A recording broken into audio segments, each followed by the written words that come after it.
السلام علیکم۔ آج ہم یہاں پہ بہت ہی ایک اہم موضوع پہ بات کریں گے، اور وہ ہے شادی پر دیے گئے زیورات۔ ایک بچے کی جب شادی ہوتی ہے تو اسے زیورات دیے جاتے ہیں۔ ہمارے معاشرے کا یہ رواج ہے کہ اسے والدین کی طرف سے بھی اور شوہر کی طرف سے بھی اسے زیورات دیے جاتے ہیں، سامان جہیز دیا جاتا ہے، بہت سارے تحفے تحائف دیے جاتے ہیں۔ اب بات ساری یہ آتی ہے کہ جب اسے زیورات ملے، والدین کی طرف سے ملے، وہ تو پکی بات ہے نا، اس لڑکی کا ہی ہوتا ہے، اور جو اس کو ملتے ہیں سسرال والوں کی طرف سے، تو جب اس کو زیورات ملے تو وہ زیورات کس کی ملکیت ہوئے؟ یعنی جب وہ زیورات مل گئے اور پھر اس کے بعد اس کی تحویل میں آ گئے، اس کے بعد عموماً سسرال والے کہہ دیتے ہیں کہ نا یہ زیورات ہم نے آپ کو شادی پہ چڑھائے تھے، اب آپ ہمیں یہ واپس کر دیں۔ سوال یہ پیدا ہوتا ہے قانونی طور پہ کہ اب یہ زیورات کس کی ملکیت ہیں؟ کیا سسرال والوں کو یہ حق حاصل ہوتا ہے کہ وہ بعد میں دلہن سے زمانے کو دکھانے کے لیے دیں اور بعد میں اس سے واپس چھین لیں؟ یا پھر کچھ عرصے بعد شوہر کسی نہ کسی طرح بہلا پسلا کے اس سے وہ زیورات لے لیتا ہے، پھر وہ بیوی جب اس کو دھوکہ ملتا ہے، اللہ نہ کرے وہ اس گھر میں بس نہیں سکتی، وہاں سے نکلنا چاہتی ہے، تو اسے احساس ہوتا ہے کہ اس کے زیورات جو تھے، جو اس کی پوری اس کا ثاثہ تھا، وہ سارا کہاں گیا؟ وہ اس کے پاس ہے ہی نہیں۔ تو جب وہ واپس مانگتی ہے تو وہ لوگ اسے آگے سے دینے سے انکار کر دیتے ہیں، اور بلکہ کہتے ہیں کون سے زیورات۔ یا عموماً ایک اور کیس دیکھا گیا ہے جو میرے پاس زیادہ تر آتے ہیں معاملات، اس میں عورتوں کو 3 کپڑوں میں گھر سے باہر نکال دیتے ہیں۔ جب گھر سے باہر نکال دیتے ہیں تو پھر اس کے بعد سوال یہ آتا ہے کہ اس کے زیورات تو اس کی ساس کے پاس رہ گئے، جس نے اپنے پاس حفاظت کے لیے رکھے تھے، اور اب وہ دینے سے انکاری ہو گئی ہے، یا شوہر کے پاس ہے اور وہ دینے سے انکاری ہو گیا، یا انہوں نے بینک میں کہیں رکھے اور وہ پھر اب اسے دینے سے انکاری ہے۔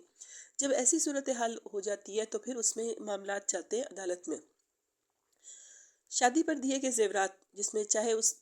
لڑکی کو اس کے گھر والوں سے ملے، چاہے اس کو سسرال والوں سے ملے، چاہے اسے تحائف میں ملے، یا کسی نے بھی دیا ہو، تو یہ عورت کی ملکیت شمار ہوتا ہے۔ جیسے سامان جہیز پر صرف عورت کا حق ہوتا ہے نا، اگر اللہ نہ کرے عورت فوت ہو جائے یا اس کو کچھ ہو جائے تو وہ سارا اس کا ترکہ شمار ہوگا، اس کا سامان جہیز، اس کا زیور، اس کی سب چیزیں اس کا ترکہ شمار ہوتی ہیں۔ زمین جائیداد تو الگ چیز ہے نا، یہ جو چیزیں ہوتی ہیں نا، سامان وغیرہ، یہ بھی عورت کی ملکیت ہوتی ہے کیونکہ اس کے استعمال کے لیے ہوتی ہیں۔ تو جب یہ اس کو دے دی گئی ہیں تو پھر اس کے بعد حق بھی صرف عورت کا ہوتا ہے اس کے اوپر۔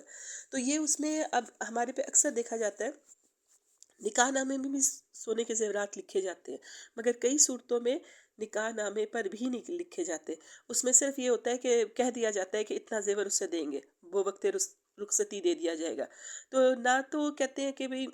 زیورات دیے جاتے ہیں، لیکن نکاح نامے پہ کئی جگہوں پر لکھا جاتا ہے کہ ہم زیورات دیں گے، لیکن دیتے نہیں ہیں۔ پھر اس کے بعد جب وہ عورتیں جاتی ہیں نا عدالت میں اور جا کے کیس کرتی ہیں، تو پھر ان کو نکاح نامہ تو چونکہ قانونی دستاویز ہے، اس میں تو رجسٹرڈ ہو گیا، اس میں جب لکھا ہے کہ زیورات دیے گئے، اب ثابت کرنا عورت کے ذمہ ہوتے ہیں کہ اس کے پاس تو کوئی زیور نہیں ہے۔ تو ایسی صورتحال میں بہت سارے کمپلیکیشنز ہوتی ہیں، آج ہم اس پر بات کریں گے۔ اب اس میں یہ ہے کہ اگر زیورات نکاح نامے پہ لکھے گئے ہیں لیکن وہ دیے نہیں گئے، تو اس میں عدالت اس کو یہ بھی لے کے جائے گی کہ یہ مہر کی صورت بھی ہو سکتی ہے، مہر معجل اور غیر معجل۔ اس پر بھی ہم بات کریں گے، میں کسی دن ایک پورا لیکچر رکھوں گی کہ میں آپ کو بتا سکوں کہ مہر معجل اور غیر معجل، یعنی ڈیفرڈ اینڈ پرومپٹ ڈیفر، ان میں کیا فرق ہوتا ہے۔ تو اب آپ یہ دیکھیں کہ اس میں تھا کہ زیورات جو ہے وہ عورت کی ملکیت ہے اور وہ اس کو دینے پڑتے ہیں۔ اب اگر بیوی چلی جاتی ہے اور وہ عدالت میں یہ گواہوں کے ذریعے سے یا کسی بھی صورت سے ثابت کر دیتی ہے کہ اس کے پاس زیورات تھے جو اس کے شوہر نے لیے، عموماً شوہر حضرات یہ بات جرا کے دوران میں بول دیتے ہیں، تو وہ زیورات شوہر دینے کا پابند ہے۔ اب اس میں ایک اور بات بھی آتی ہے کہ کئی جگہوں پر عورتیں ذرا تھوڑی سی گیم چلاتی ہیں اور وہ بھی کہہ دیتی ہیں کہ زیورات ان کے پاس ہوتے ہیں، لیکن وہ کہہ دیتی ہیں ہمارے شوہر کے پاس ہے، اور وہ عدالت چلی جاتی ہے۔ جرا ایک ایسی 2 دھاری تلوار ہے نا، کراس ایگزامینیشن، جس میں سارا سچ اور جھوٹ سامنے آ جاتا ہے۔ تو اگر کسی نے چھینے کا الزام لگایا ہو کہ شوہر نے زیورات چھین لیے مگر وہ اس پہ ثابت نہ ہو، تو عموماً حلف بھی اٹھانے کا کہہ دیتے ہیں، اور اگر عورت انکار کر دے یا شوہر